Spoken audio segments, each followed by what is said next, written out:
Voici maintenant la troisième partie de notre journée d'études. Donc nous accueillons Esther Pineda, qui est aussi organisatrice de cette journée et qui exerce une double activité professionnelle, comme vous l'avez peut-être lu. Elle est artiste concertiste, pianiste et professeure dans un conservatoire de la ville de Paris. Donc elle termine actuellement sa thèse à Sorbonne Université en codirection avec Hervé Platel à l'université de Caen, et ici en codirection avec Hervé Platel, ici sous la direction de François Mesurel, puis maintenant de Philippe Lalitte. Donc sa recherche en musicologie explore aussi avec la psychologie cognitive les processus cognitifs qui sont impliqués dans l'écoute intérieure et la représentation interne de la musique. Nous trouvons ici des liens possibles avec ce dont a parlé Andrea Alpern ce matin. Et donc elle souhaite montrer comment ces connaissances, qu'on les interprète, pourraient leur permettre de mieux dominer certaines situations pédagogiques.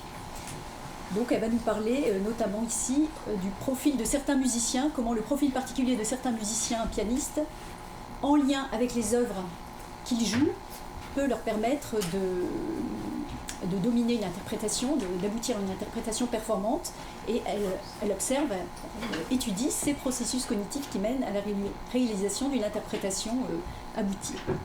Je lui laisse la parole. Merci Marie. Je vais vous parler d'une étude. Avec un micro, c'est peut-être mieux. Bon, voilà, comme ça je n'ai pas forcé la voix. Je vais vous parler d'une étude exploratoire conduite dans le contexte de mon travail doctoral. Le thème de ma thèse, c'est l'écoute intérieure et l'interprétation pianistique dans une approche phénoménologique et cognitive, dans le cadre, comme on vient de vous dire, d'une codirection entre l'université Sorbonne Université et l'université de Caen. À la croisée de la musicologie et de la neuropsychologie cognitive de la musique, ma recherche va établir un dialogue permanent entre une approche musicologique et une approche cognitive. Alors, comme on le voit déjà aujourd'hui et comme vous le savez tous, la musique est un sujet très très présent dans les recherches actuelles. Et bon, c'est probablement parce que la musique est structurellement et émotionnellement très riche, mais aussi parce qu'elle permet d'explorer des dimensions créatives, relationnelles et sociales. Un corpus très important des travaux porte, en cognition musicale évidemment, porte sur la perception de la musique et de ses effets sur l'auditeur, que ce soit au niveau de la reconnaissance de certains éléments comme le timbre, le rythme, la forme, que ce soit au niveau des aspects audiomoteurs ou au niveau émotionnel, comme nous l'avons vu aussi ce matin. En revanche, il y a beaucoup moins d'études qui se placent de l'angle de celui qui produit de la musique, c'est-à-dire à partir de la pratique musicale. La pratique musicale implique des processus qui sont très complexes et qui font appel à nos capacités cognitives, la perception, le raisonnement, la mémoire, l'attention, dans leur globalité. Alors, à partir de deux questions préalables, de quelles sont les capacités cognitives qui sont impliquées dans l'écoute intérieure des musiciens et de quel est le rôle des contenus mnésiques et des marqueurs émotionnels de la mémoire dans l'écoute intérieure préalable à l'exécution instrumentale, on peut émettre ces deux hypothèses: que l'écriture musicale exerce une forte contrainte sur la manière dont les œuvres musicales sont restituées, et aussi que le profil cognitif du musicien est une variable très importante qui entre en jeu. Alors, à partir de ces hypothèses, nous avons déterminé les objectifs suivants. Analyser sous des angles multiples, mais étroitement imbriqués, les processus cognitifs qui sont impliqués dans l'écoute intérieure, dans l'élaboration d'une interprétation pianistique, je dirais aussi musicale. Mais mon étude, comme je vais vous le montrer tout à l'heure, a été faite auprès de pianistes.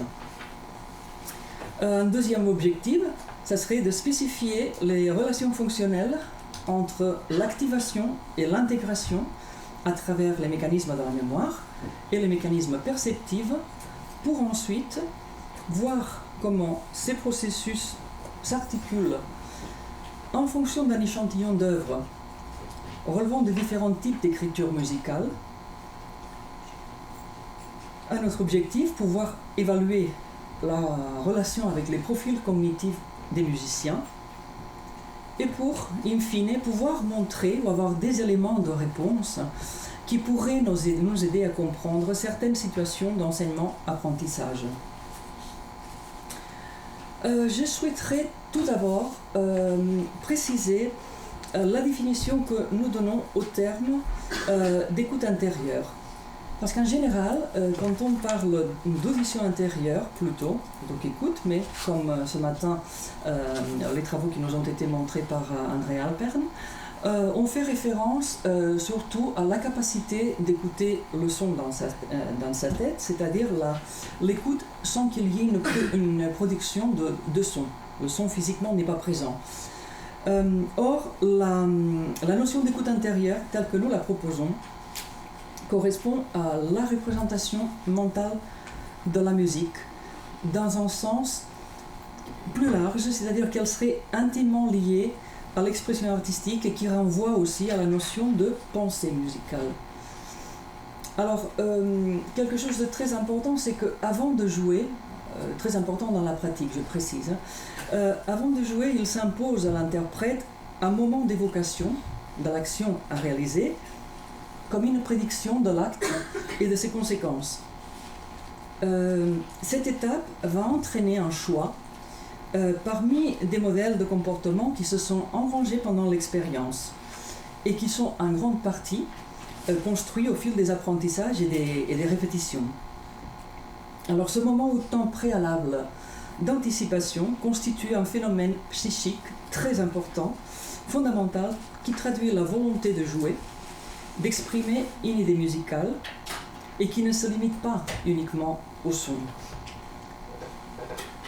Alors selon notre approche, on pourrait définir l'audition intérieure comme une représentation mentale interne de l'œuvre qui est le résultat des données perceptives et émotionnelles qui constituent un acquis cognitif qui peut s'actualiser à souhait. Alors de nature éminemment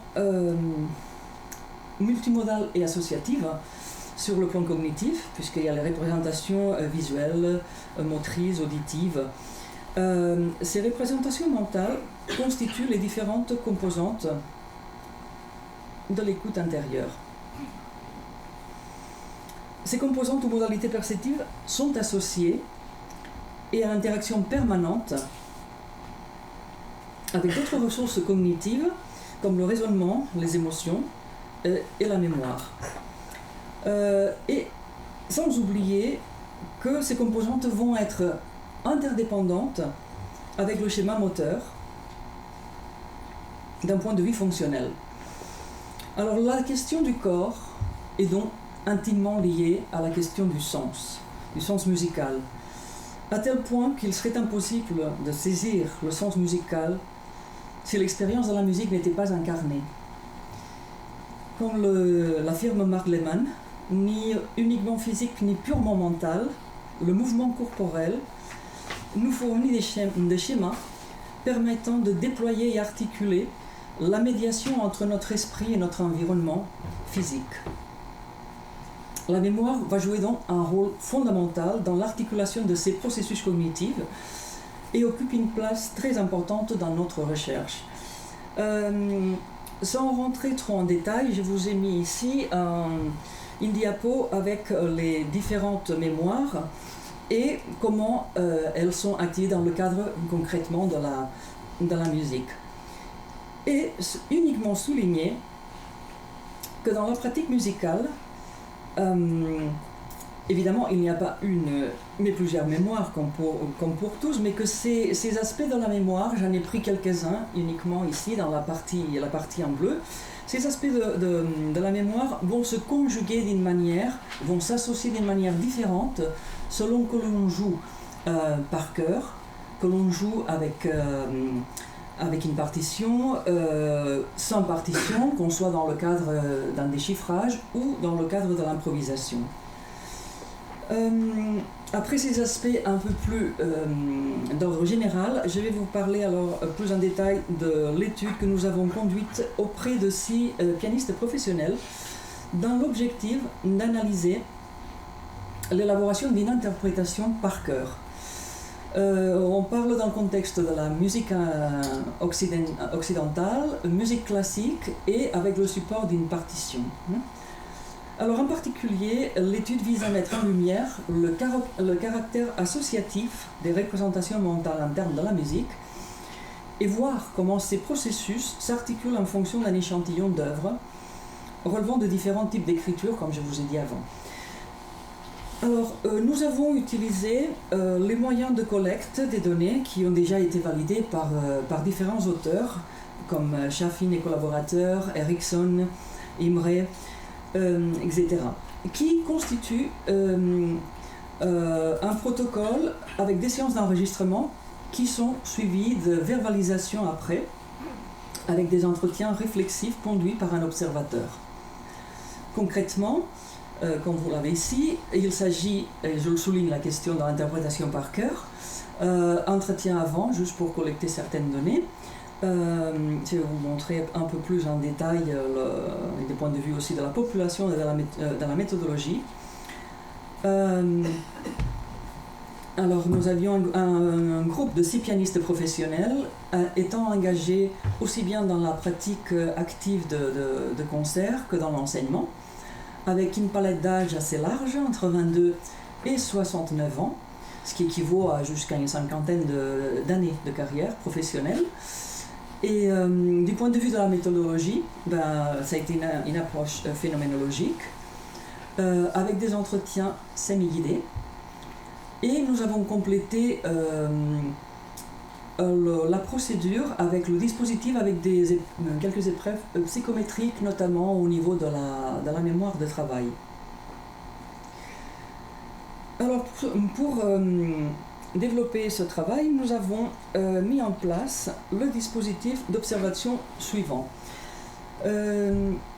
C'est un dispositif avec des œuvres censées représenter des situations types qui sont souvent rencontrées par l'interprète au moment de jouer. Par exemple, je vais vous montrer également les partitions, un exemple de partitions qui sont dans le corpus des pièces.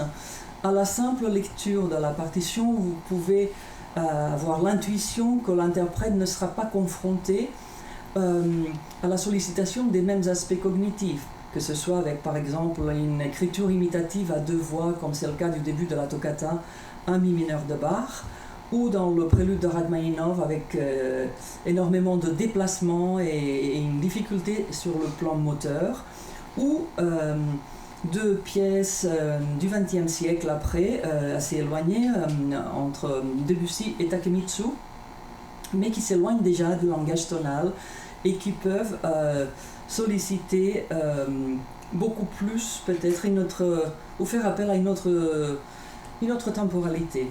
Alors pour écouter juste à titre d'exemple des brefs extraits, par exemple la pièce de Bach.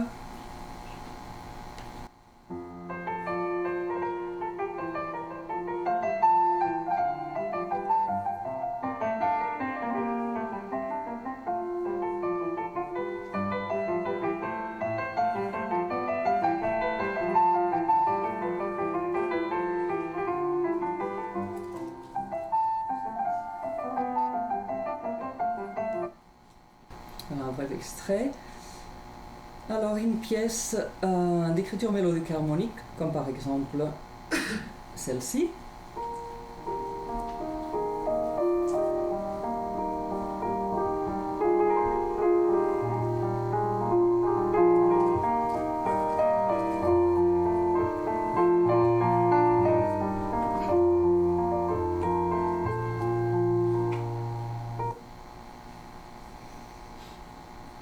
Alors voici l'exemple de la partition que vous avez vue tout à l'heure de Rachmaninov.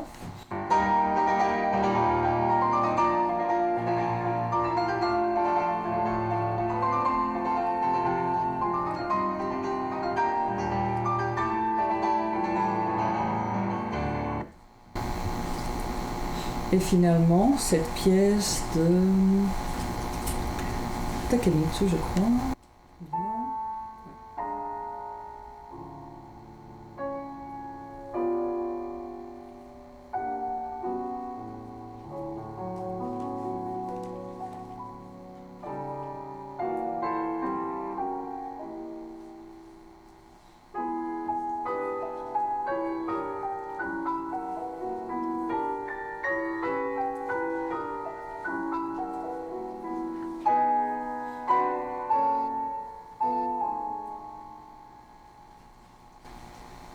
Voilà, pour vous donner un petit peu un exemple d'à quoi ça correspond au niveau des difficultés ou des ressources qui seraient mobilisées pour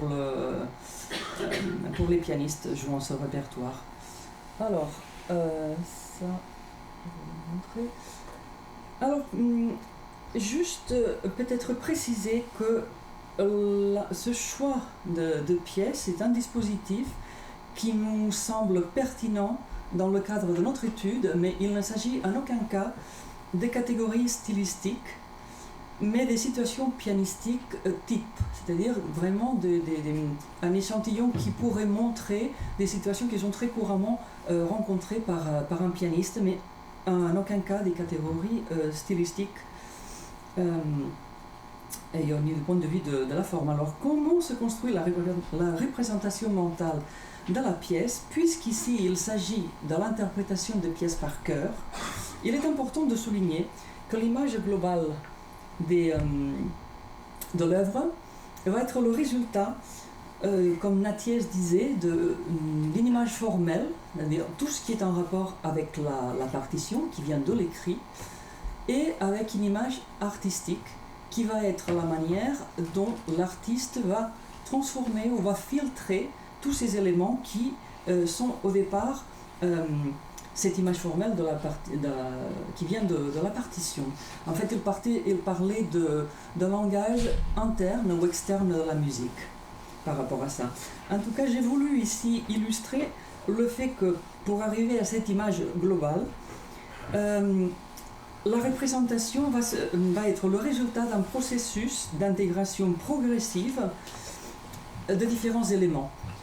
Cette liste n'est pas exhaustive, d'où l'etc.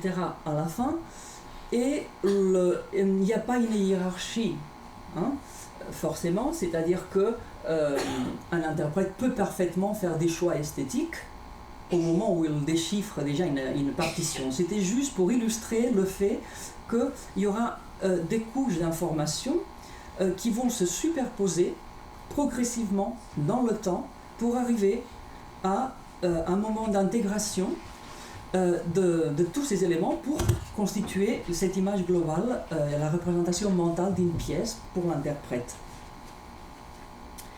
Alors, c'est dans les entretiens que les sujets qui ont participé à cette étude nous ont parlé de leur mode de fonctionnement dans les processus d'élaboration et d'intégration qui correspondent en fait aux étapes de travail qui ont déjà été décrites par Schaffin, par Erickson aussi. Pour vous donner quelques détails, le premier entretien préalable au jeu prétend recueillir des données très générales sur la personne, mais aussi sur le parcours de formation, notamment quels ont été les premiers modes d'apprentissage, par la lecture d'oreille, aussi sur le parcours professionnel de la personne, et aussi le contexte culturel et familial. Mais comme vous voyez, des questions assez générales. Pour ensuite, dans l'entretien qu'il passe après l'exécution par cœur des pièces, d'abord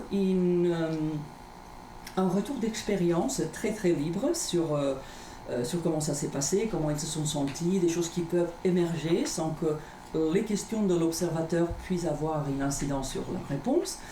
Mais ensuite, on va déjà passer à des questions semi-guidées sur les méthodes de travail, les aspects qui sont automatisés, les aspects qui restent conscients, parce qu'évidemment, dans ce processus d'intégration que j'ai montré juste avant, tout ne restera pas conscient dans l'image globale de la pièce. Il y a des choses qui vont être on va dire, manipulés consciemment par la personne, et d'autres qui font partie des automatismes, surtout s'appuyant sur la mémoire procédurale. Alors, plusieurs études de cas ont déjà mis en évidence l'importance des marqueurs d'interprétation ou de performance cue par des solistes très expérimentés, comme c'est le cas d'une étude de Chaffin et de Imre, de Crawford et de Lisboa également, de Tania Lisboa. Ces marqueurs opèrent comme point de repère et peuvent être décrits comme une forme de balisage du parcours d'une pièce musicale. Ils sont définis par le musicien pendant les séances de travail et viennent ensuite à l'esprit plus ou moins automatiquement pendant une interprétation par cœur. Ces points de repère vont en fait constituer une sorte de fil conscient que l'interprète peut utiliser pour diriger l'attention vers différents aspects qui sont liés à la construction et à l'interprétation de la pièce. Alors, comme je vous ai dit, certains vont passer dans un seuil, disons, de mouvements automatisés, mais d'autres sont vraiment gérés de manière volontaire et nous donnent quand même aussi un renseignement sur la conception qu'ils ont de la pièce. Du coup, nous avons recueilli aussi toutes ces annotations. Et dans cet angle d'approche, nous avons d'abord établi 3 catégories, comme vous voyez ici, de structure, technique et expression. C'est-à-dire une catégorie d'annotation qui relève de la structure plutôt, que ce soit sur des aspects de la mélodie, du phrasé, de l'harmonie. Une autre catégorie qui serait en rapport avec des éléments expressifs, les nuances, dynamiques, timbres ou métaphores liées à la pièce. Et aussi une autre catégorie avec des aspects beaucoup plus liés à la technique. Alors, vous pouvez voir ici un exemple d'annotation par rapport à 3 pièces qui font partie du dispositif. Et comme vous pouvez observer, par exemple, il y a beaucoup plus de données ou d'annotations qui se réfèrent à la technique dans la pièce de Rachmaninoff que des indications qui se réfèrent à la structure. De la même manière, pour la pièce de Debussy, les annotations étaient beaucoup plus riches en ce qui concerne l'expression qu'à la technique. Tout en sachant qu'on part d'un groupe de 6 personnes. Mais c'était quand même des données avec des convergences intéressantes. Vous pouvez voir ici l'exemple, par exemple, au début de la toccata. Disons que ça se présentait comme ça sur la partition. Bon, c'était évidemment écrit à la main, assez illisible pour vous le montrer. C'est pour ça qu'on les a changés avec un code de couleur d'ailleurs qui correspondrait aux catégories définies que j'ai montré dans la diapo précédente. Ensuite, nous avons ici 2 exemples par rapport à la pièce un prélude de Debussy, la Puerta del Vino, du premier cahier, où vous avez en fait des annotations de 2 pianistes. Je vais vous montrer par exemple dans cette première partition. On voit surtout des annotations par rapport à l'expression plus chaleureux, orientale, arrachée. Et il y en a, en tout cas dans cette première partie du prélude, aucune par rapport à la forme. Polyphonie, ou l'entrée des voix, enfin, ou autres détails plus liés à la structure. Et vous pouvez voir ici l'exemple de la même pièce jouée par un autre pianiste où les annotations vont dans un autre sens. Il y a une profusion d'annotations plutôt par rapport à des aspects rythmiques, concrètement ici. C'est quelqu'un qui focalisait l'attention sur cette, souligné avec l'adjectif implacable, ça, le pouvoir détacher d'un point de vue de la polyphonie la voix supérieure au moment d'entrer dans le thème principal, etc. Alors, ça c'est intéressant parce que cette organisation conceptuelle de la pièce dépend beaucoup de chaque sujet. Bien que nos résultats recoupent déjà d'autres résultats dans la recherche dans ce domaine, il y a quand même d'autres aspects importants, comme par exemple le fait que les pièces polyphoniques sont particulièrement difficiles à mémoriser, et cette difficulté serait liée directement au traitement de la charge cognitive, parce qu'il y a un suivi en parallèle de plusieurs voix. Disons que l'écoute doit se diviser sur plusieurs couches d'informations, et selon le témoignage de ces interprètes, aussi parce que l'intégration motrice, c'est-à-dire la mémoire kinesthésique ou procédurale, n'est pas toujours très pianistique. Ça, j'utilise les mots qu'ils ont utilisés eux-mêmes, par rapport à des pièces où ils sentaient que l'écriture faisait que la musique tombait un peu sous les doigts. Ce sont un peu un jargon pianistique, mais ils l'ont exprimé comme ça. Après, que la représentation interne de la musique se construit par ces couches d'informations superposées, ce qui a fait l'objet d'une communication au Congrès de Montréal, en collaboration avec mes 2 directeurs de thèse, que l'interprétation mûrit au fil du temps et que comporte un processus d'incubation, c'est-à-dire sans intervention volontaire ou active de la personne. Ça se réfère aux périodes où il n'y a pas un entraînement moteur, la personne ne joue plus ses pièces, néanmoins, le résultat en termes d'intégration de la pièce, sur le point de vue plus artistique, je dirais, que technique, continue à se faire.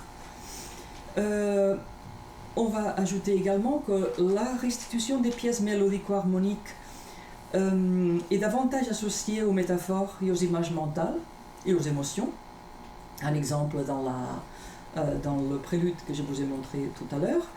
Le type d'écriture musicale semble donc avoir une influence sur la manière de mémoriser, et qu'il existe des différences individuelles importantes dans la manière où l'interprète va associer les aspects auditifs, gestuels et les images mentales. Alors, dans les épreuves psychométriques que les participants ont passées,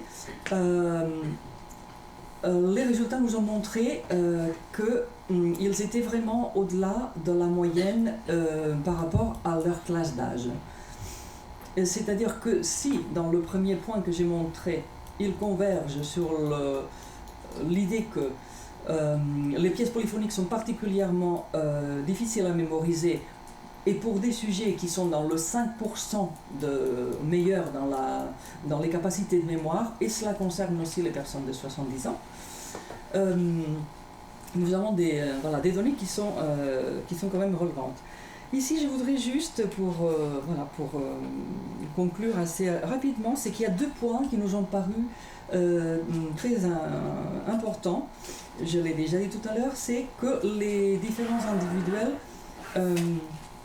sont assez marquées, avec un même répertoire. Aussi que la restitution des pièces mélodico-harmoniques et du XXe siècle est davantage associée aux métaphores, aux images mentales et aux émotions.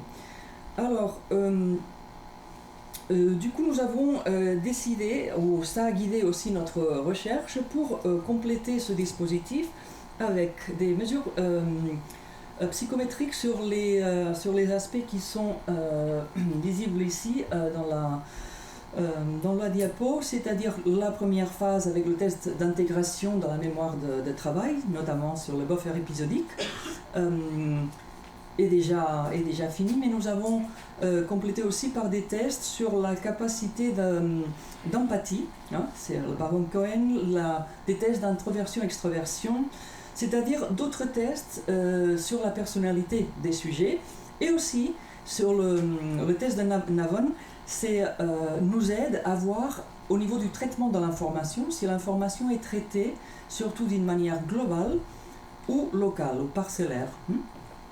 Alors le fait que la plupart de participants aient témoigné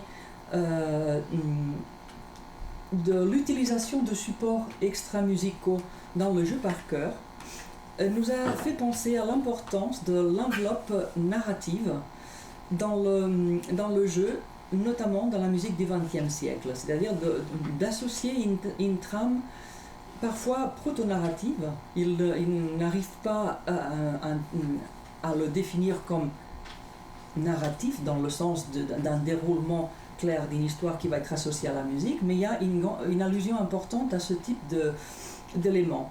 Alors nous avons maintenant commencé un travail sur l'enveloppe narrative, mais auprès des jeunes pianistes, c'est-à-dire d'apprenants qui ont entre 2 et 4 ans de formation musicale, pour voir comment ils s'emparent de ces stratégies que les professionnels utilisent, notamment par rapport à l'élaboration d'une trame narrative concrètement sur la musique du XXe siècle. Et c'est une étude d'exploratoire sur des pièces de Florentine Mulsan, une compositrice vivante qui a composé ces pièces dans les années 90. Et je m'arrête là parce que sinon je vois que je dépasse trop le temps. Merci beaucoup. Merci. Merci beaucoup.